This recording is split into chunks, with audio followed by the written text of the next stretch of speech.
In this video, we're going to conclude the discussion of modeling with sinusoidal functions and representing real-world situations using sinusoidal functions.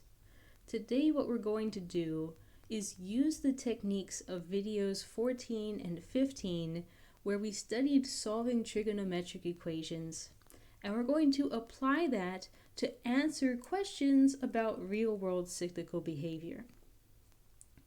For example, in video number 11, we looked at this situation of the number of daylight hours per day in Washington state. And this question asks us, on which dates are there 10 hours of daylight? Okay, now first of all, I want to step back and note that this is kind of a remarkable question. Like, can you imagine the fact that you only know two pieces of data, the number of hours of daylight on the winter solstice and the number of hours of daylight on the summer solstice, and from that data alone, we're going to figure out basically the number of hours of daylight at any day. That's kind of wild to me. Okay, now video 11, we found that the hours of daylight could be predicted using the following model. T equals 0 corresponded to the first day of the year. No time has elapsed. It's January 1st. Now, if they're interested in the dates when there are 10 hours of daylight, they're interested in the values of T when the hours of daylight is equal to exactly 10.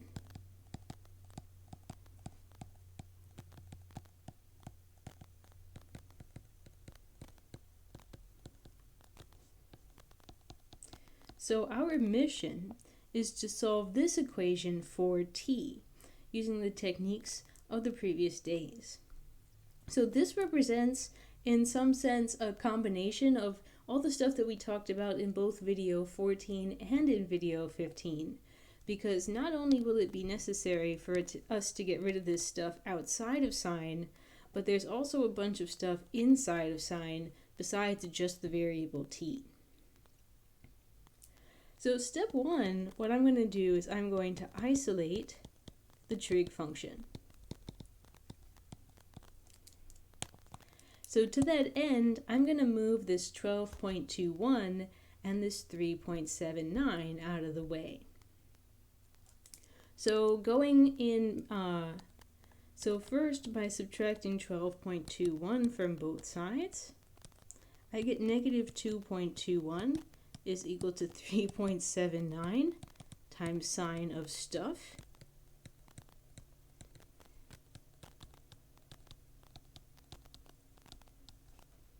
And then I'm going to divide both sides by this multiple of 3.79.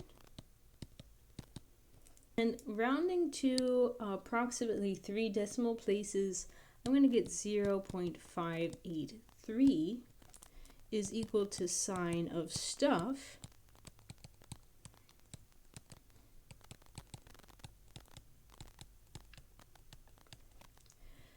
So next, now that sine is isolated, let's go ahead and find the angles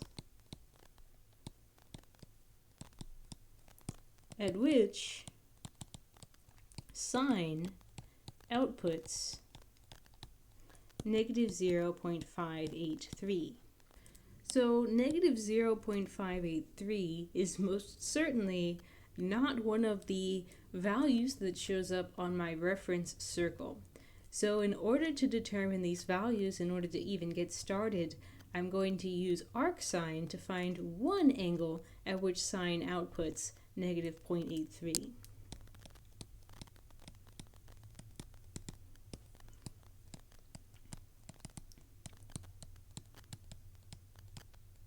So off to the calculator, and I get negative 0.622 to 3 decimal places. Okay. Now that's one angle. What about all the rest? You can already anticipate what I'm going to do. Here's our friend unit circle. And here's the angle that we just obtained, the angle negative 6.22 radians. Now to find the corresponding location in quadrant 3 that has the same y value, then we can use the usual technique that we use for sine. If angle number 1 was negative 0.622, then the other can be found by taking pi and subtracting the original angle, which can be simplified to pi plus 0.622.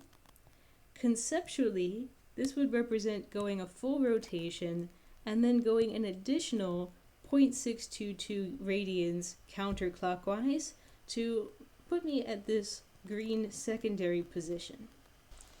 So these are the two angles corresponding to the two locations on this unit circle, and of course any coterminal angle would also work.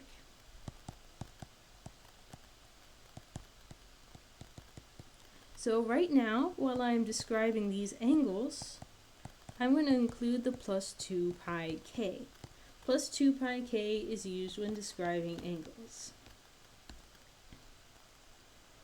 So now that I've finished figuring out the angles at which sine outputs the desired value, the next thing that I'm going to do is I'm going to actually find the values of t.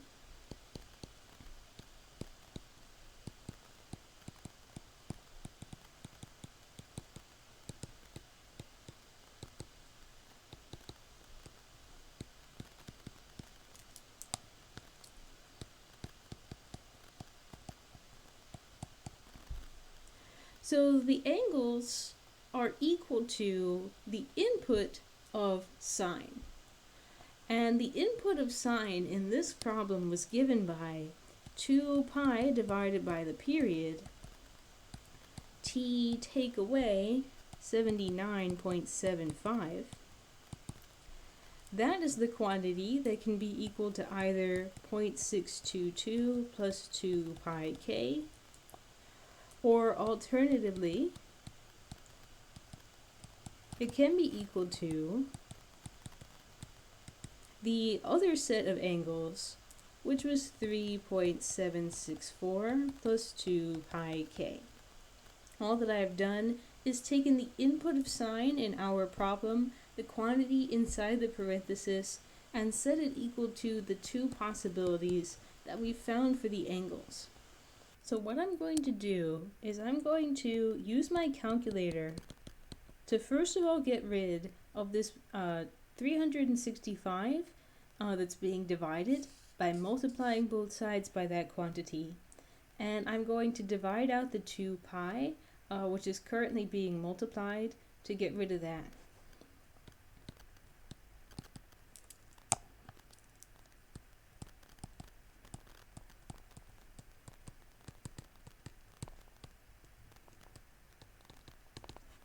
So hold on for a second. I'm going to go do those calculations off to the side of what happens to these numbers on the far right when you multiply by 365 and divide by 2 pi. And what I got as a result of that is right down here.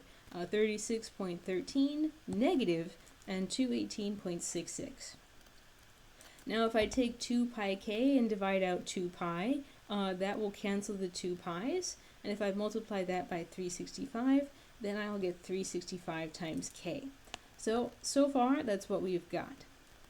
And finally, to finish solving for t, all that's left for us to do is add that 79.75 to both sides in order to completely isolate t and get rid of that subtracted quantity.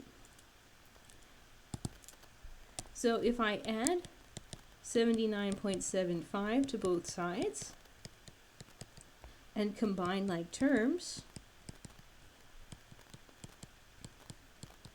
there are 2 days per year when we should expect to see around 10 hours of daylight. The first being 43 and a half days after January 1st, and the second being 298 days after January 1st. And then at the end of each year, the cycle will repeat. So I just looked it up, and these would correspond to dates approximately February 13th and October 26th. I have just looked online at sunrisesunset.org for our city, and the actual value of the number of daylight hours for Feb 13 is 10 hours of daylight and 15 minutes. So considering the fact that we did do some rounding and that we ignored leap years, that's extremely close. Extremely close to the true value, only 15 minutes off. So isn't that kind of cool? Like, think about that. We managed to go just from the data about daylight hours on 2 days of the year, and now we can predict how many hours of daylight there are on any day of the year, just by using some trigonometry. So to sum up, suppose that you're trying to answer a question or make some predictions about some quantity that is repeating, cycling in some periodic way. So in general, the first thing that you want to do is find a sinusoidal function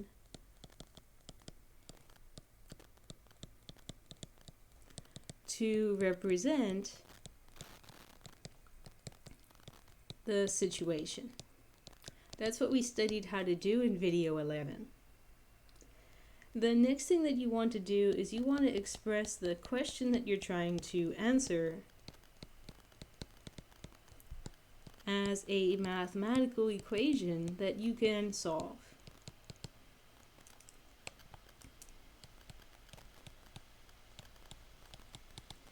And then you want to solve that equation using the techniques of video 14 and 15. I want to do one final exercise to show you the entire process from beginning to end, unlike in the previous exercise where we could recycle some work from video 11. So in this case, we have an object which is attached to a spinning wheel.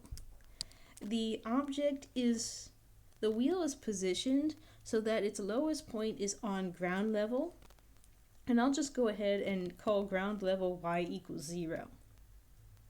The wheel has a radius of 7 meters, so the center of the wheel is located at the position of y equals 7, and it takes 7 additional units to get to the top. Now, as the wheel spins around, an object attached to the wheel spins around as well, and its height varies. Over the course of time being measured in this question in seconds, we see the object go from the lowest point up to the highest point, lowest point to highest point, lowest point to highest point, and so on. Lowest position of the object would be at ground level at y equals 0. The highest position of the object would be at y equals 14, and the middle of this wave pattern would be at y equals 7. So here's our midline. And the distance from the midline to the peak would be 14 take away 7 units, and therefore the amplitude would also be 7. Finally, the question tells me that the object spins at a rate 1 revolution every 30 seconds. So it would take 30 seconds of time for the object to complete 1 cycle. That's our period.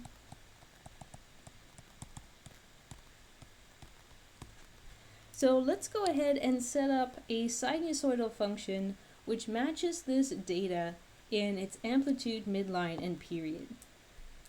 And such a function would be given by the amplitude of 7, sine of 2 pi divided by the period, times t, plus the midline.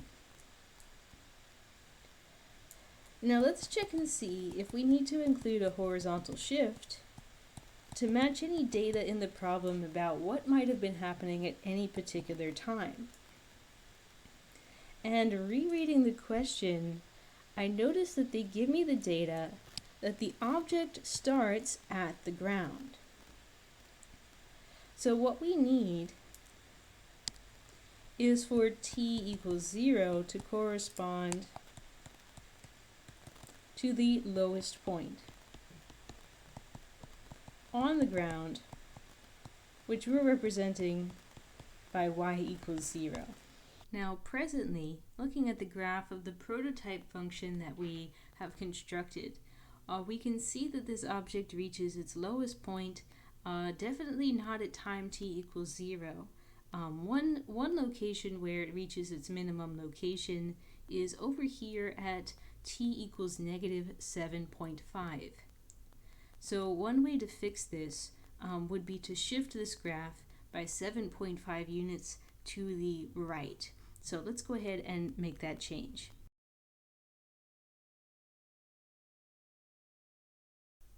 So we're going to take our prototype function and change it so that the graph is shifted by 0.75 units to the right. And when we do that, we get the function f of t is equal to 7 times sine of, I'll reduce this fraction, pi over 15 times the quantity t take away 0.75. Okay, so that concludes part 1. We've taken the data that was given to us about the object attached to this wheel, and we have set up a sinusoidal function which represents the movement of that object. Now that we have this function, we have all the power in the universe to answer all kinds of questions. Where was the object at this time? When did the object reach this location? And so on and so forth. In particular, what we're going to do is we're going to answer the question of when did this object first reach a height of 10 meters. So we're trying to figure out, this object started at ground level, worked its way up. When did it hit a height of 10 meters above the ground? Roughly speaking, when did it reach that location? So I'm going to take that question in English and I'm going to transform it into an equation that can be solved. If this function represents the height of the object after t seconds, then what I'm going to do is I'm going to take that expression and set it equal to 10. In this case, 10 to represent reaching a height of 10.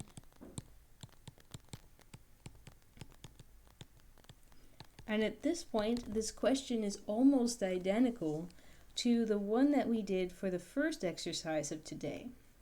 The first thing that we're going to do is isolate the sine function, starting by subtracting by this 7 in the back.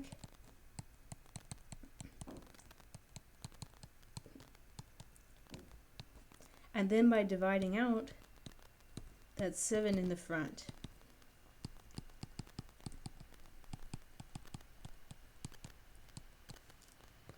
Now we're going to use the arcsine function to find one angle which makes this equation true.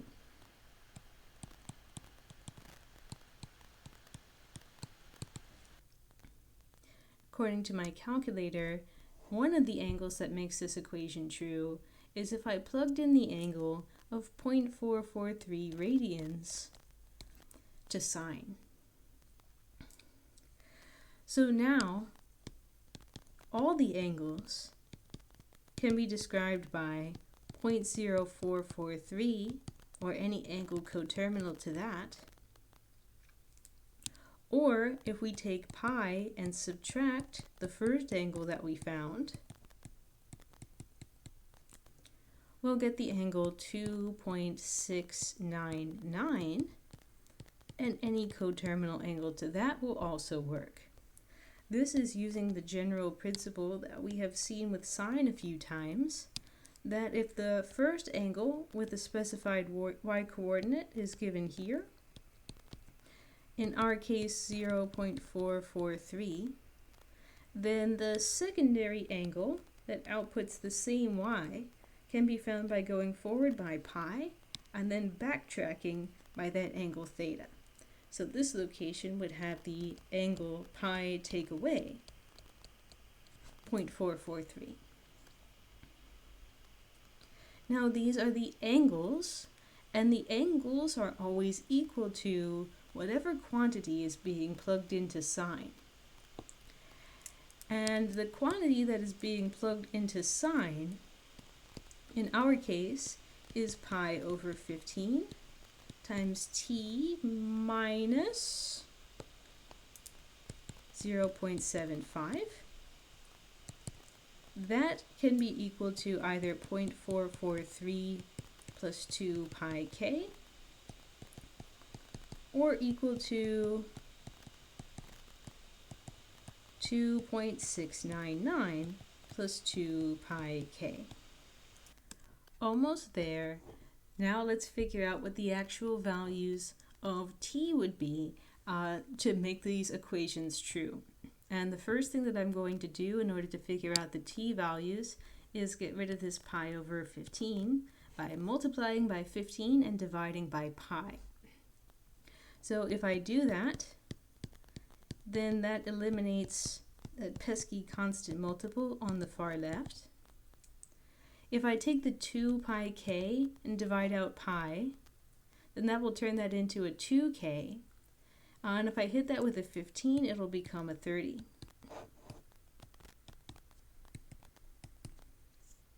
And my calculator reveals that if I apply that operation to 0.443, that the result is 2.115. And if I apply that operation to 2.699, I get 12.887. Almost there, y'all. Left to do finally is to add 0.75, and then finally we get our complete list of t values. So 0.75 added to the second value gives me 13.637. And if I add that to the first value, I get 2.865. Okay. Folks, hold on. I apologize. I realize that I have had 0.25, I've had 0.75 in this problem for a long time now. And that was just me who accidentally misprinted. The shift, if we recall from the graph, was supposed to be 7.5, not 0.75 units to the right. So hold on, I gotta make some serious edits here, folks. It doesn't really affect much except for the final answer. This is 0.75. And this guy is 0.75. These two guys are 0.75.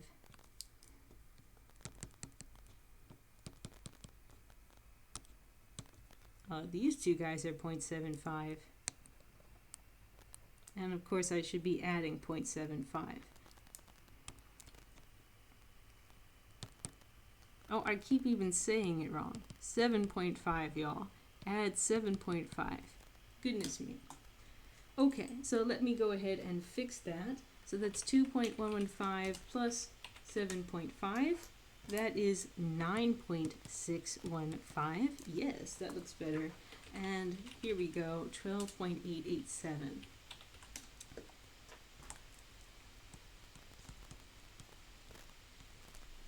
So let me briefly describe to you how I knew my initial answers were incorrect and what made me go back and look for an error.